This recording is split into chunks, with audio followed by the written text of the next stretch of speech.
Olá, pessoal. Bom dia, boa tarde, boa noite. Esse é o podcast da Preâmbulo Tech na Fenaló. E hoje teremos a participação especial do Acordo Fechado. E trago aqui nesse momento o Gabriel, sócio da DV Bank, vice-presidente do Conselho de Ética da OAB Paraná. Trago também o meu sócio aqui, Ricardo. Me apresento, sou Rafael, CEO e cofundador do Acordo Fechado.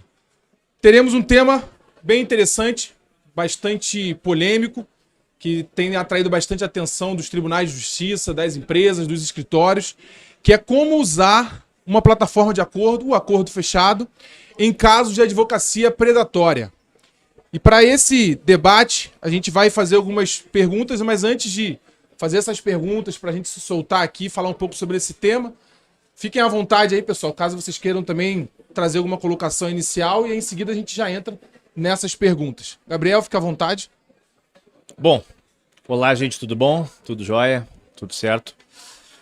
Bater um papo aqui hoje sobre um assunto, mais um assunto polêmico, né, envolvendo a advocacia, envolvendo a temática jurídica como um todo. Falar sobre advocacia predatória, a primeira coisa talvez seja de alguma forma, em algum momento aqui durante a nossa conversa, nós conseguirmos conceituar o que seja advocacia predatória e quais são as principais questões hoje em dia que a gente precise avaliar, que a gente precise realmente olhar com lupa, para também não tratar tudo da mesma forma, ter situações específicas, até porque a gente vive num ambiente altamente competitivo na advocacia. O número de profissionais que, como a gente reiteradamente fala e escuta em todos os lugares que a gente vai, relacionados à temática jurídica, é um ambiente com muito advogado, com muita concorrência, com as faculdades de direito, aquela velha discussão que a gente tem das 1.700, 1.800 faculdades, já não sei mais em que número que a gente está, os nossos quase 2 milhões de advogados, mais os bacharéis que estão no mercado, e que talvez todo esse ambiente acabe fazendo com que daqui a pouco alguns profissionais, numa tentativa talvez de achar um nicho de mercado, exerçam determinadas funções e determinadas atividades que possam ser configuradas e conceituadas depois como advocacia predatória. Então, tentar nesse tempo que a gente vai ter de bate-papo aí, trocar essas ideias, verificar o que pode ser feito, como é que a tecnologia pode ajudar nisso tudo que a gente está conversando, e certamente Acordo Fechado e a Preâmbulo Tech vão ter possivelmente alternativas aqui para nos auxiliar com situações que possam ser aproveitadas para que a gente possa efetivamente utilizar no universo da nossa advocacia, do profissional do direito.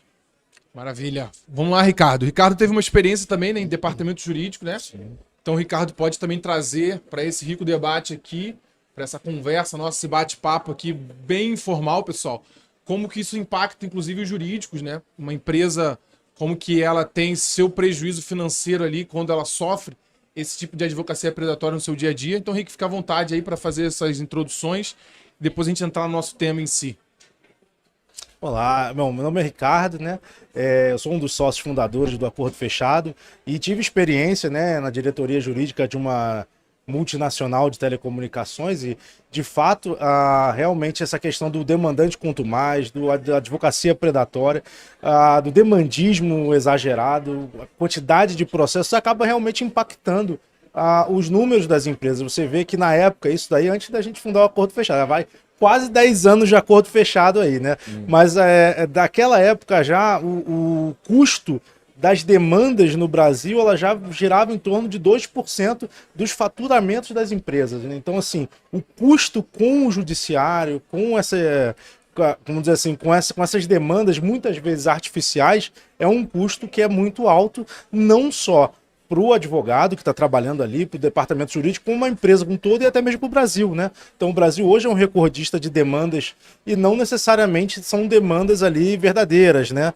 Que eu não vou ficar avançando muito não, porque eu acredito que isso vai ser mais à frente, né? Se não deixar, não vou parar de falar, né? Vamos segurar. Mas vamos lá, pessoal. A gente separou aqui alguns pontos aqui para a gente trazer esse debate. E o primeiro deles é o que o Gabriel já se antecipou, né? Primeiro a gente conceituar, isso é muito comum na advocacia, né? Tudo a gente conceitua, a gente traz ali como estabelece um ponto de partida conceitual E aí, dentro desse tema que a gente se propôs a debater aqui hoje e falar, o que seria a advocacia predatória e como distinguir, né, quando a gente se fala em advocacia predatória, algumas nomenclaturas que algumas empresas, alguns escritórios, o próprio judiciário já tem se utilizado. Eu trago algumas delas aqui: captador de demandas que às vezes são reais, captador de demandas superficiais, o fraudador, que de alguma maneira, aquele advogado que frauda, a demanda às vezes é criada e inclusive pode até mesmo fraudar a contratação, sua contratação, né? Então, conceituar um pouco essas nomenclaturas e tentar a gente estabelecer aqui um ponto de partida. Qual é a estratégia adequada? Você até falou sobre isso, né, Gabriel? Não adianta pegar tudo e colocar dentro do mesmo saco, exato, criar a mesma estratégia, porque isso é prejudicial para todos.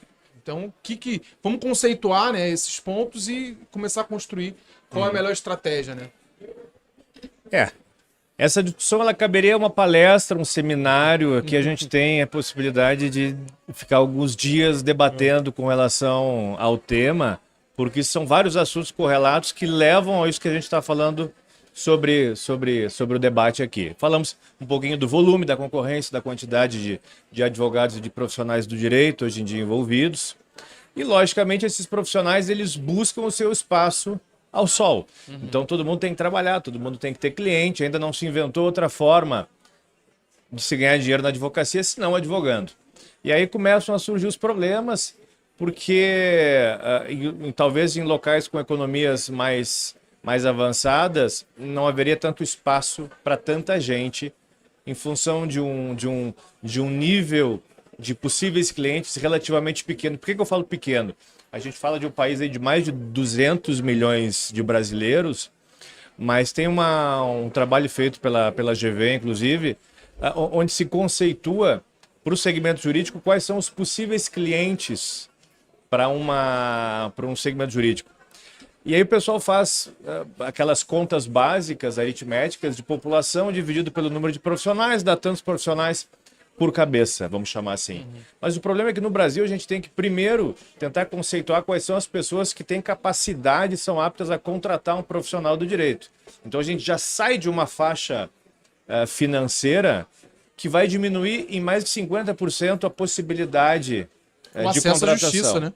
E aí, quem não tem essa possibilidade vai depender de uma defensoria pública, vai depender de outras questões que não são exatamente o foco do que a gente vai tentar tratar hoje aqui, mas demonstram que talvez haja ainda mais concorrência porque tem um volume de possíveis clientes ainda menor. Então a advocacia, os advogados têm que tratar estratégias para tentar correr atrás dos seus clientes, conseguir fazer alguma coisa diferente para ter efetivamente o que fazer. E aí começam talvez as grandes discussões do como fazer. Então, primeiro a gente vai ter dentro da advocacia aquele grande conceito, aquela grande dualidade entre a advocacia boutique e a advocacia de massa, uma primeira grande subdivisão.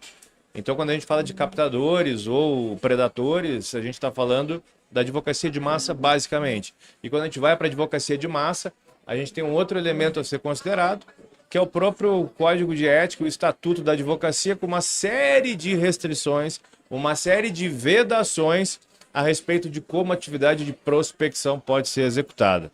Então, eu fico aqui num papel, às vezes, até de dualidade, porque eu estou falando aqui na condição de advogado, na condição de founder de empresa de tecnologia e conselheiro da OAB e vice-presidente do Tribunal de Ética. Então, tem uma série de situações e dilemas que eu tenho que estar constantemente avaliando para a gente conseguir, para nós nos mantermos na linha e trazermos sugestões para os nossos colegas para que assim também permaneçam. Então, eu tenho que estar sempre em várias frentes para poder avaliar o assunto. E aí, quando a gente faz a alusão ao Código de Ética, ao Estatuto, a gente tem todas as discussões de publicidade, de forma de abordagem, de forma de captação. Houve recentemente, ano passado, uma alteração junto ao Estatuto da Advocacia com um provimento novo via Conselho Federal para alargar um pouco mais a possibilidade da publicidade, por exemplo, na advocacia. Isso fez com que o mundo jurídico pudesse entrar um pouquinho mais à frente, ficar um pouquinho mais alinhado com o que o mundo da tecnologia está fazendo. Então, formalmente, nós podermos estar em redes sociais, podermos estar no cyber para nos apresentarmos o que antes era vedado. Então, por aí a gente já começa. Então, só com esse pequeno avanço, vamos dizer assim, uma série de situações que até no passado eram consideradas talvez predatórias e abusivas, deixaram de ser, porque estamos entrando num mundo mais digital. E a advocacia também se deu conta disso. Está longe ainda, a gente sabe, do que pode ser feito, mas já foi um começo. Ainda assim, existem situações, e aí a gente tem que começar a dividir, né, pessoal? Os advogados que se utilizam de busca e captura de clientes de uma forma talvez um pouco mais avançada, né? agressiva, para diferenciar de fraudadores ou de construtores de demanda. São outras coisas. Vamos nos apegar só no primeiro ponto, que são aqueles que trazem grandes volumes de clientes, grandes quantidades de ações para captação. E aí a gente vai poder avaliar se aquilo que é feito está sendo feito de forma correta ou não. Então, trabalhei muito tempo como advogado em ações envolvendo, por exemplo, seguro DPVAT, que é historicamente um grande ofensor junto à época seguradora líder, agora a Caixa Econômica, que é a gestora do seguro DPVAT, onde a gente tinha questões envolvendo acidentes de trânsito, onde vítimas de acidentes talvez tivessem direitos que elas sequer sabiam que tinham. Então o advogado vai lá e faz o trabalho de buscar informação, verificar quem eventualmente sofreu um acidente, quem teve alguma sinalização de problema de saúde decorrente do acidente, para procurar essas pessoas e apresentar o seu direito. Isso é uma coisa. O grande volume de trabalho que isso gerou trouxe com que muitos desses colegas que faziam isso fossem considerados pelo mundo jurídico, por empresas e pelo judiciário, num conceito de advocacia predatória. Mas por que talvez tenha virado isso? Porque talvez tenha virado um pouco a fita também. Então é uma coisa a gente se programar, é fazer apresentação, é informar os direitos. Outra coisa, daqui a pouco, é o cara ficar estimulando, né? Na porta de um hospital, na porta de um necrotério, para conseguir ficar distribuindo cartão, onde a gente verifica que a forma da captação talvez não seja mais adequada. Mas eu não estou dizendo que não haja o direito àquela pretensão. Sim. A gente entra numa discussão da forma.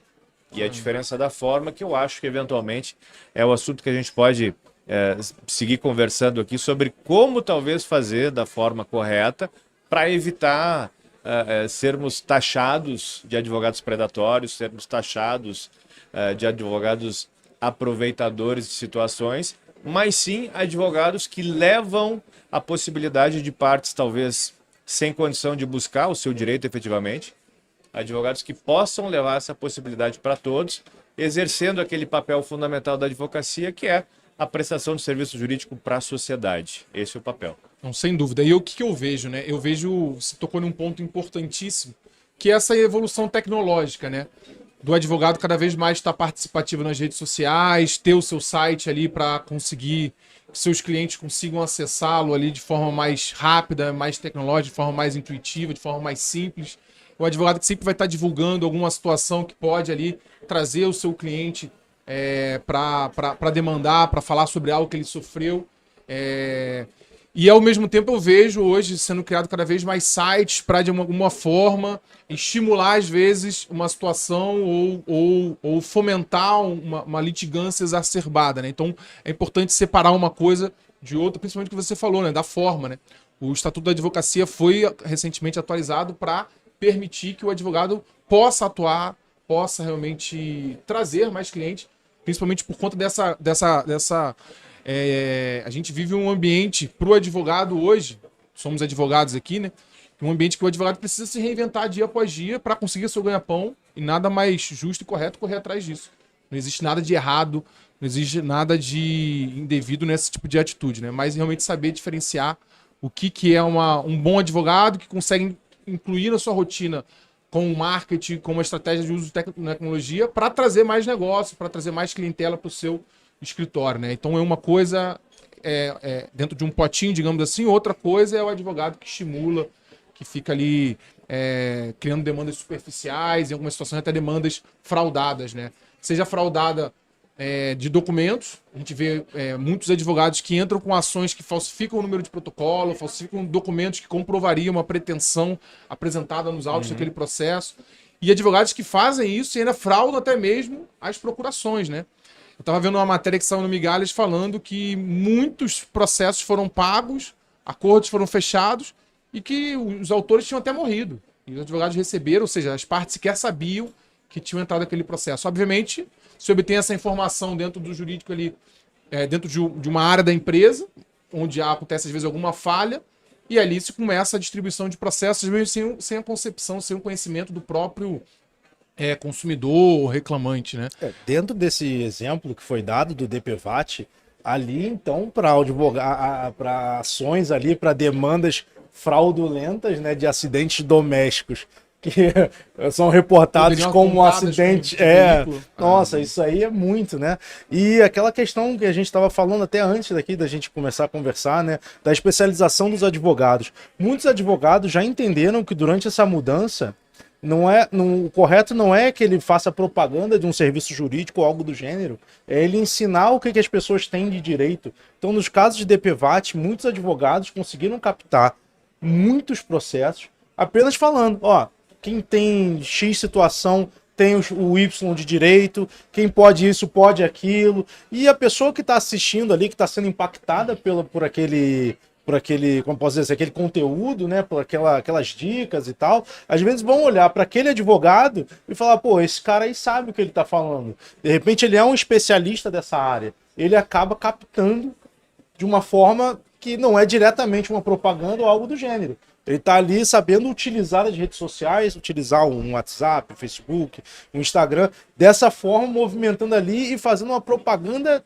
dele como advogado. Ó, eu sou um bom advogado e eu conheço esse tema. Não necessariamente DPVAT, pode ser qualquer coisa, mas o DPVAT também. Né? Então existe uma diferenciação bem grande de um advogado que consegue capturar bem por fazer um bom serviço, uma boa presença, mas existe uma diferença grande também do advogado que busca aquelas demandas que a gente chama de artificiais, né? Então, assim, é necessário entender que durante essa mudança, talvez a gente não compreenda exatamente quem é quem, e aí precisa de uma atenção maior para não cometer, obviamente, como eu posso dizer assim, nenhuma injustiça, né? Até porque a estratégia processual de quem está do outro lado, né? Tanto da empresa, como do departamento jurídico, como do escritório que representam essas empresas, precisa se olhar essa distinção, né? Porque se estabelece estratégias diferentes, né? A estratégia é completamente diferente para cada situação. E a gente está falando aqui basicamente de advocacia, mas tem um outro ponto que talvez até tenha ultrapassado o limite do profissional do direito exclusivamente, mas um tempo atrás, um período antes da pandemia, a gente teve uma explosão do que ficou conhecido como a Civic Techs, né? A gente fala das Law Techs aqui no ambiente jurídico, mas a Civic Techs, aquelas empresas que não necessariamente capitaneadas por advogados ou dentro do universo jurídico, mas que se visualizava com situações da rotina do cidadão comum e traziam opções de oportunidades para a busca de direitos que essa pessoa tinha. E aí ficou muito famoso, eu acho, o caso das companhias aéreas, as discussões todas que começaram a ser montadas em função... Às vezes até sem advogado, né? Muitas vezes sem advogados, e essa talvez a grande questão, e passa ao largo, a gente tem dificuldade até para avaliar e verificar se predatória é a advocacia nesse caso, porque nem a advocacia tem, a gente está indo num elemento pré-jurídico.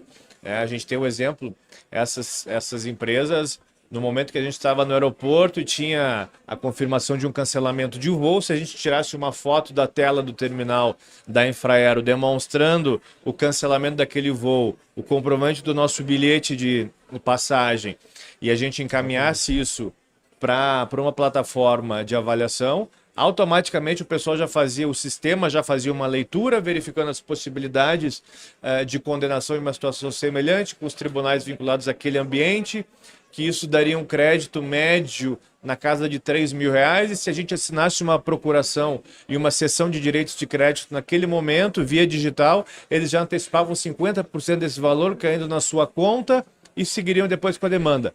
Pô, quantas pessoas não gostariam disso?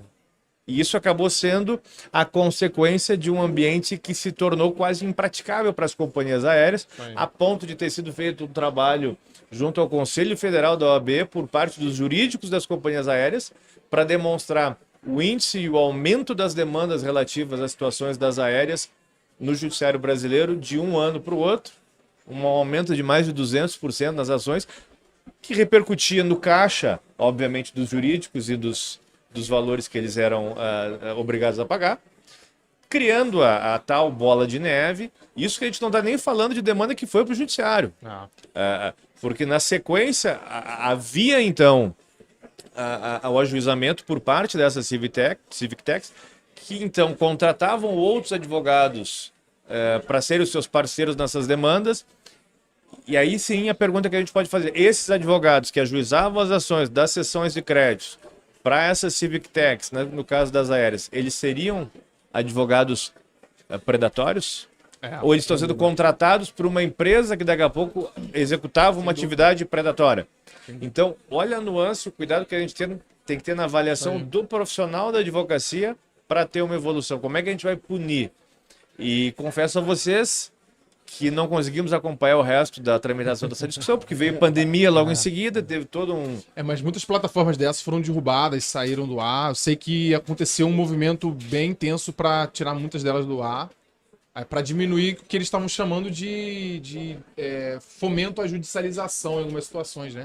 Porque para recuperar esse valor, acabam que se demandavam essas ações, né? Se pagava, se antecipava administrativamente, e aquilo ali gerava uma ação que, para muitos consumidores ali lesados, talvez nem entrariam como ação. Não que a gente não tenha que ter uma evolução na qualidade do serviço, do produto que a gente tem no nosso país, porque eu acho que isso é um debate. Muito se fala, o Brasil é o maior número de processos do mundo, temos muito advogado, existe esse debate que a gente está trazendo aqui. Mas tem que ter uma outra perspectiva, que é uma reflexão das empresas, de uma análise de tentar cada vez mais melhorar os seus serviços, os seus produtos. Então tem que ter um equilíbrio. Essa relação de consumidor-empresa tem que ser uma relação equilibrada ao ponto de prestar um serviço de qualidade. É óbvio que com a defesa do consumidor, a nossa legislação é muito pró-consumidor para tentar restabelecer esse equilíbrio. Mas existe uma contrapartida do outro lado, das empresas, sem dúvida, melhorar a sua qualidade de serviço e evitar que essas ações não sejam ajuizadas. Por exemplo, a gente vê um movimento hoje das companhias aéreas, que eu já vejo que é uma consequência por conta desse movimento. Quando acontece alguma situação administrativa, ela automaticamente já tenta resolver aquilo extrajudicialmente. Dá um crédito, dá um voucher para você talvez desfrutar um desconto numa passagem futura. Ou seja, já existe um movimento de entender, houve uma falha. Inclusive, isso pode utilizar tecnologia, né? Algoritmos que conseguem compreender ali onde de fato houve falha da empresa, ou onde houve falha algum fator externo, como casos de chuva, aeroporto fechado e tudo mais. Mas já existe um movimento das empresas em tentar fazer uma composição extrajudicial para evitar esse demandismo, né? A gente sabe que no Brasil, principalmente o acesso à justiça, ele é bem amplo. Ele sabe que mesmo que se resolva ali administrativamente, a pessoa ainda poderia pleitear com a ação. Mas aquilo faz com que a empresa, o consumidor olha para a empresa com um olhar às vezes bom. Assim, a empresa tentou resolver meu problema, me deu aqui uma situação, me deu um voucher, me deu um crédito. Então eu vejo um movimento que começou talvez de forma um pouco exagerada, já gerou uma mudança prática dentro dos jurídicos para se relacionar melhor com seus clientes, né, com seus consumidores, né? Exatamente. A pior coisa que poderia acontecer é ter tido esse aumento todo e nada ser feito pelo jurídico, pela empresa. Nada ser alterado nas empresas. Que bom que essa conscientização talvez tenha trazido efetivamente uma melhora para a prestação de serviço para a sociedade como um todo. Esse é um dos exemplos, né, gente, de coisas que a gente verifica por aí. Tem inúmeras outras situações que a gente pode estar elaborando, estar discutindo, as grandes empresas do Brasil. Em alguns momentos a gente pode dizer também que são vítimas de algumas situações, não menosprezando a dificuldade ou qualidade na prestação de serviço. Então a gente não vai poder querer passar a mão na cabeça aqui, por exemplo, de todas as operadoras de telefonia, porque as ações que são demandadas contra elas são ações infundadas ou que não deveriam ser. Existe um problema na prestação. Sim. A consequência disso vai ter clientes não satisfeitos que vão demandar. Agora, são as questões que a gente estava falando. A criação de demandas é uma falha que ela tem que ser coibida, além de OAB, além do próprio judiciário tá tomando as suas iniciativas. Então isso é importante, eu acho, também colocar. O judiciário, lá atrás, talvez um tempo atrás, fosse um pouco mais... não mais condizente, mas era mais frouxo, vamos dizer assim, com medidas que poderiam ser Ficava à tomadas. parte, né? E agora a gente começa a verificar situações de, por exemplo, juízes que estão pedindo audiências iniciais para que justamente possam ser comprovados com a presença das partes, se aquela demanda Confirmar a é contratação. efetiva, se existe a contratação, se a procuração é legítima, que são medidas porque o próprio judiciário também se viu quase em alguns momentos como uma função figurativa ou de simplesmente ser um elemento de uma fraude, eventualmente. Sim, né? sim. Então também vai trazendo situações para que a gente possa tentar melhorar esse ambiente, trazer alternativas para dificultar, pelo menos, para o advogado que está dando tiro para todo lado de forma, aí sim, predatória, tem os seus limites. Né? Com relação às telefonias que a gente está colocando aqui, muita pulverização de ação criada, muita pulverização de problemas que foram verificados junto às empresas, mas que esses problemas não ocasionaram situações para todos os usuários, mas para alguns, e o advogado vai lá e dá um jeito de botar ação para todos, mesmo não tendo havido um prejuízo. Sim. Então, até que ponto isso é ético, até que ponto isso é legítimo, no momento que eu não tive uma pretensão... O que é a lide? A lide é a pretensão resistida ao seu direito. Se eu não tenho pretensão resistida, será que eu tenho direito à ação? De agir, né? Será que então, eu tenho interesse assim, na ação? são discussões técnicas, às vezes, jurídicas, que a gente pode trazer para daqui a pouco estar elaborando aqui alguma tese, vamos dizer. Mas o que a gente tem que se debater, o que nós temos que nos voltar contra, efetivamente, são aqueles advogados que artificializam a judicialização. Isso eu acho que é um ponto que merece uma atenção maior aqui por parte de todos os atores desse ambiente. Eu passei particularmente por problemas com relação a isso, né? Às vezes tinham dificuldade no chip, né?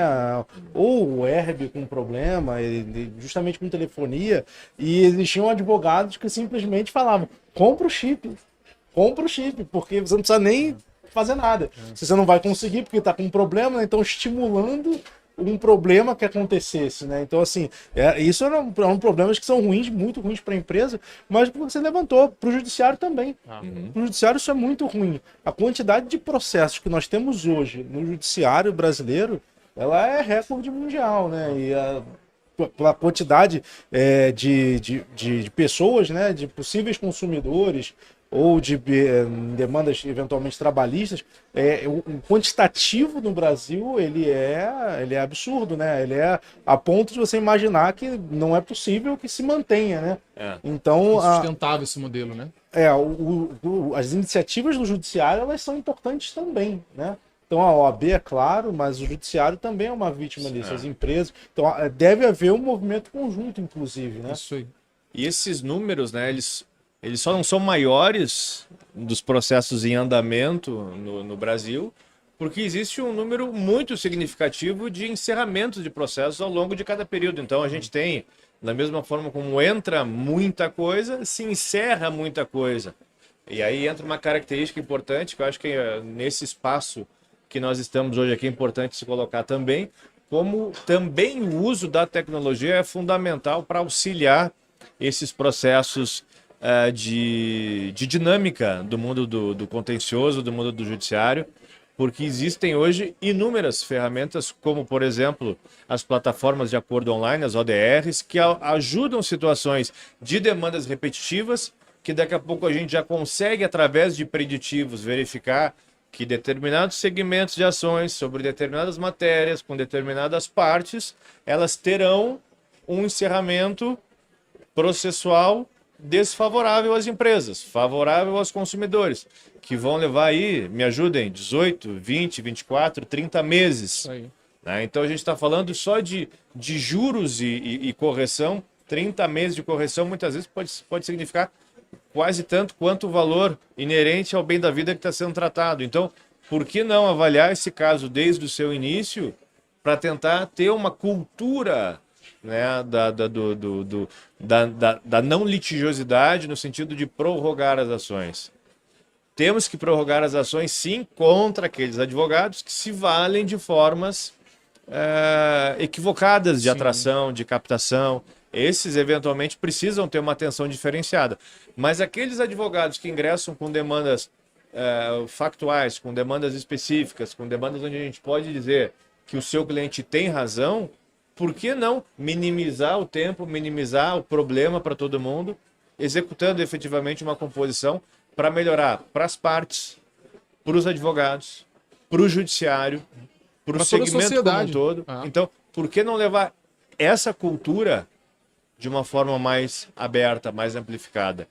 E as plataformas de auxílio na prestação de serviço, não só jurídico, mas dessas atividades, são super importantes.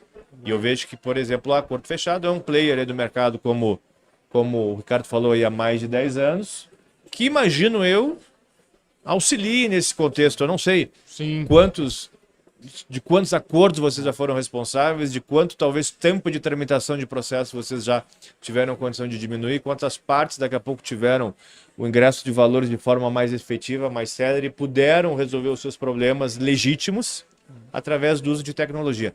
Então, advogados em geral, é um apelo que eu falo diretamente para a advocacia, para os profissionais do direito: recebam de braços abertos a tecnologia, isso é importante para a nossa atividade. Sem dúvida. É importante o uso e aprender a lidar bem com isso, de forma coerente, de forma responsável, porque ela vem para ajudar, ela não vem para tomar espaço, ela vem para qualificar a nossa entrega. Sem dúvida. Pessoal, eu trago aqui alguns dados, né? A gente fez uma pesquisa sobre o tema, por exemplo, no site do Migalhas. Creio que a maioria dos advogados que estão nos assistindo conhece bem a página do Migalhas. Acabou de sair, inclusive, uma matéria falando sobre como que os tribunais têm se organizado, foi um ponto que vocês comentaram, para minimizar esse impacto. Muitos tribunais criaram comitês internos, se organizaram internamente, com serventuários, com magistrados, desembargadores, para, de alguma maneira, atuar, porque isso tem causado um impacto muito grande para o judiciário e para nós, sociedade como um todo. O judiciário, quem paga a conta, somos nós. Eu trago aqui alguns dados. Só no Tribunal de Justiça de São Paulo, estima-se que nos últimos 5 anos, 30% das ações foram demandadas, foram distribuídas, provavelmente por advogados que se movimentaram de forma indevida nessa distribuição desses processos. E isso teve um impacto de até 16 bilhões de reais. Em 5 anos, gerou um impacto para o erário público de São Paulo de 16 bilhões de reais. No Tribunal de Justiça de Minas foi feito o mesmo levantamento. Calcula-se que esse prejuízo tenha sido ainda maior. Calcula-se que até cerca de 50% dos processos distribuídos nos últimos 5 anos tenham sido estimulados de forma exagerada, digamos assim, para os advogados. E aí um dado do IPEA, né, Instituto de Pesquisa Econômica Aplicada, foi feito um levantamento em 2022 do custo por processo médio no Brasil, e ele está em R$ 8.270, fora os custos indiretos. Então a gente acabou de ver como que isso traz um prejuízo para a sociedade, para os tribunais de justiça, e isso impacta diretamente também o advogado, que às vezes tenta fazer um bom trabalho, tenta ali, como você disse no exemplo, recebe uma procuração, tenta ali advogar, e aí ele porque às vezes pegou vários processos, é etiquetado como se fosse um fraudador, um captador, consequentemente ele não consegue ali fechar um acordo, porque a empresa o rotula de uma forma indevida. Isso impacta o jurídico das empresas e, consequentemente, os escritórios. Por quê? Porque as empresas precisam ali, em alguns momentos, encerrar aqueles processos, não podem encerrar porque verifica que tem uma estratégia que tem que seguir ali, diferenciada, e aquilo ali fica mensalmente onerando a contingência da empresa, onerando a contingência da empresa, onerando a contingência da empresa, mesmo que às vezes se coloque ali no risco, não no provável, mas quem sabe ali no possível, mas aquilo ali está onerando a empresa está deixando de pegar aqueles recursos ali e investir em uma área para melhorar o seu serviço. Consequentemente, os escritórios, às vezes, têm que lidar com milhares e milhares de processos, tem que acompanhar aqueles processos. E aí, se não é feita uma análise, digamos assim, separando o joio do trigo, né? Se aquele advogado, de fato, aquela demanda é uma demanda superficial, aquela demanda é uma demanda fraudada, se proíbe, às vezes, de uma forma, uma análise superficial, se proíbe acordos. Eu vejo uma época, a gente, como o Ricardo falou, né, a gente está no mercado há mais de 10 anos, então a gente, digamos que tá passando por esse momento desde quando surgiu essa parte desse movimento dos advogados. Então a gente vê uma época que era preto no branco. Se era de um X advogado que tinha mais de tantos processos, independente do tipo da demanda, não se fechavam acordos. Com o passar do tempo, o que as empresas perceberam? Que isso estava onerando, impactando diretamente o seu jurídico, seu financeiro. E as empresas estavam sendo condenadas, porque ao analisar as provas processuais, os fatos, todo o arcabouço que foi apresentado naquele processo, a demanda era real. Entende? Então, o impacto financeiro para as empresas ali foi de uma magnitude gigantesca. Então, eu vejo as empresas cada vez mais com estratégia junto aos seus escritórios, tentando de fato separar, cada caso é um caso. E aí que entra a tecnologia, como o Gabriel falou. A tecnologia pode fazer essa análise de milhares de demandas, usando, por exemplo, algoritmos de inteligência artificial, para fazer uma análise se todas aquelas iniciais distribuídas para aquele advogado é a mesma inicial, se tem um número de protocolo que já foi utilizado numa outra inicial. Olha só a capacidade que a tecnologia tem de ler aqueles dados, interpretar, confrontar os dados e sugerir, ó, isso aqui de fato é uma demanda real, isso aqui é uma demanda artificial, isso aqui é uma demanda, ó, tudo indica que talvez seja uma demanda fraudada. E aí, consequentemente, aquilo que é um caso real, você pode usar uma plataforma com um acordo fechado, para fechar um acordo que vai gerar uma economia para a empresa, que vai gerar um benefício para ambas as partes, vai gerar um benefício para o advogado que está do lado contrário, que vai receber um acordo mais rápido. Por exemplo, num acordo fechado, o tempo médio de um fechamento de um acordo, a gente faz as negociações assíncronas, né? Então a gente não faz uma negociação atrás da outra, todas são feitas de forma simultânea. A gente fecha em tempo médio de no máximo 10 dias de fechamento de um acordo. Ou seja, eu tenho um tempo médio de 10 dias.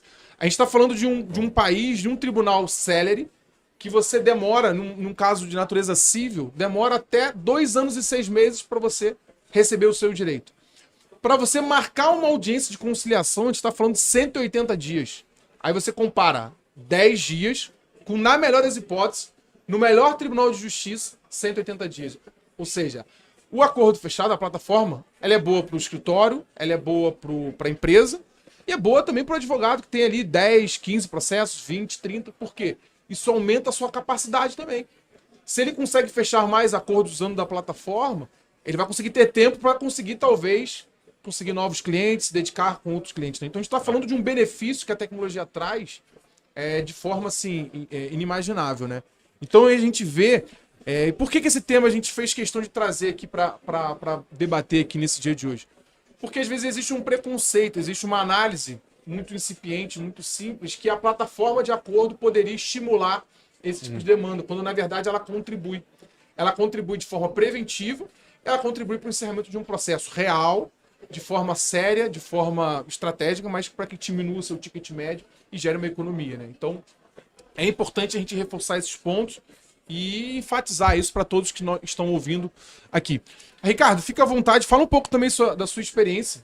Você até falou um pouco da experiência que você teve no jurídico de uma telefônica, que foi assim, número de processos ser às vezes maior do que o número de habitantes de uma determinada cidade longínqua do país, que ficava claro que aquilo ali foi estimulado aí. Conta um pouco dessa experiência que você já teve aí, trabalhando no jurídico de uma telefônica. Não só isso era fácil de verificar, como a gente, óbvio, né, vamos usar as palavras, está sendo gravado, né, a gente suspeitava que havia também a conivência das autoridades da cidade, né? Então é aquele advogado que a cidade tem 2 advogados, 3, um juiz, um delegado, todos eles se conhecem, todos eles se conversam, né?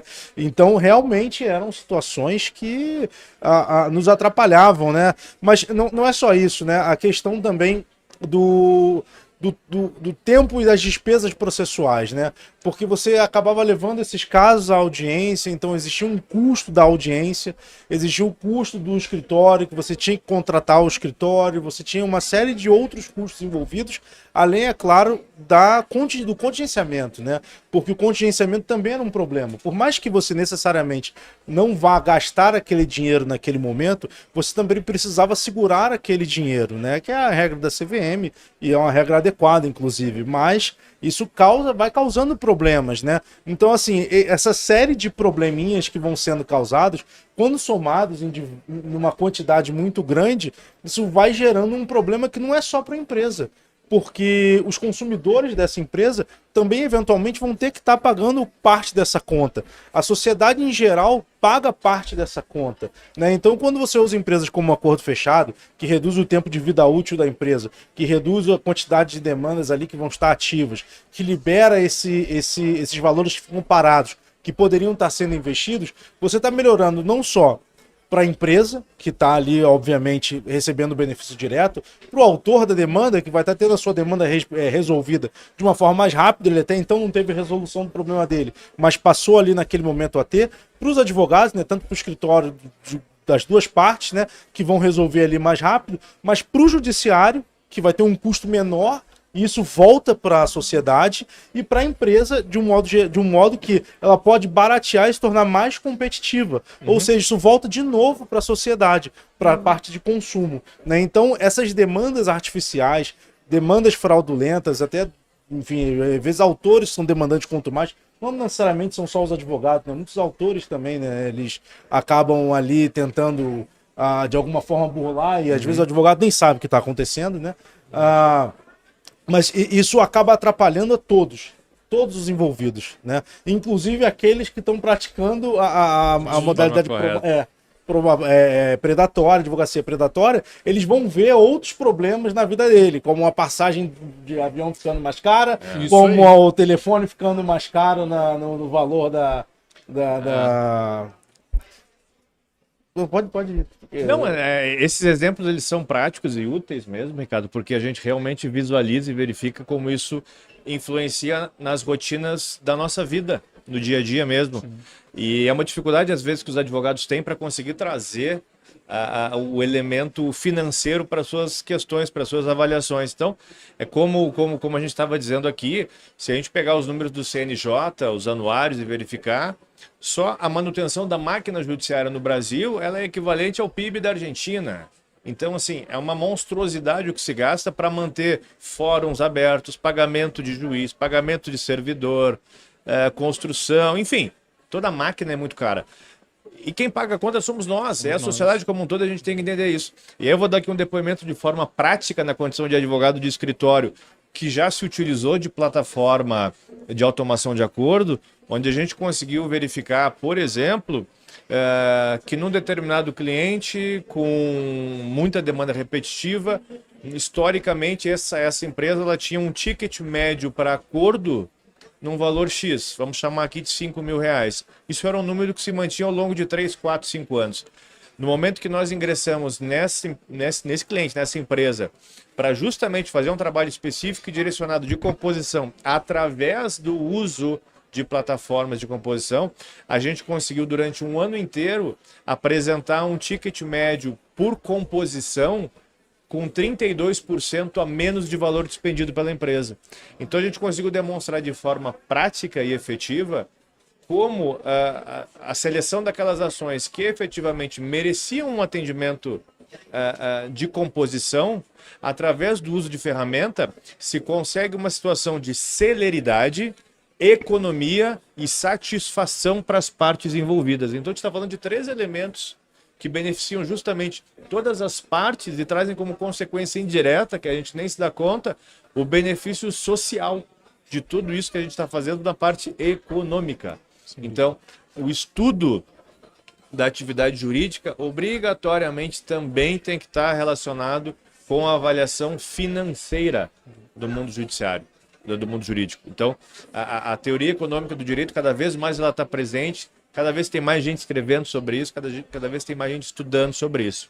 Então, reiterando aquele convite que eu fiz agora há pouco, advogados de um modo geral, recebam de braços abertos a tecnologia. Isso é importante, isso traz benefício e traz resultado para nós, advogados, para as partes e para a sociedade, seja de que forma for, inclusive com economia na geração da gestão dos gastos públicos. Então, muitos exemplos podem ser dados, a gente pode ficar falando aqui mais sem dúvida algumas horas, né, Ricardo? Mas eu não sei se o pessoal vai nos deixar ficar falando muito mais. Já falaram. Já tá dito. Já não dá mais. Pessoal, hoje foi só uma palhinha, tá? A gente tá lançando aqui esse evento Então nós estamos, agradeço a todos que estão participando, que estão nos ouvindo aí, estão online, que irão ouvir depois esse podcast que nós estamos gravando. Agradeço os convidados, ao Gabriel aí pelo riquíssimo debate, o meu sócio Ricardo também. Aproveito para fazer um convite a vocês, nos sigam nas nossas redes sociais. Inclusive, a partir de amanhã, às 10 horas, continuaremos no link na página do YouTube da Preâmbulo, falando sobre vários outros temas, então nos acompanhem. Nós vamos participar aqui nesses 3 dias intensos de Fenaló 2023 para trazer vários debates, vários pontos importantíssimos para seu escritório, para você que é advogado, para o seu departamento jurídico. Pessoal, agradeço a todos, desejo aí um excelente final de evento. Abraço, tchau, tchau.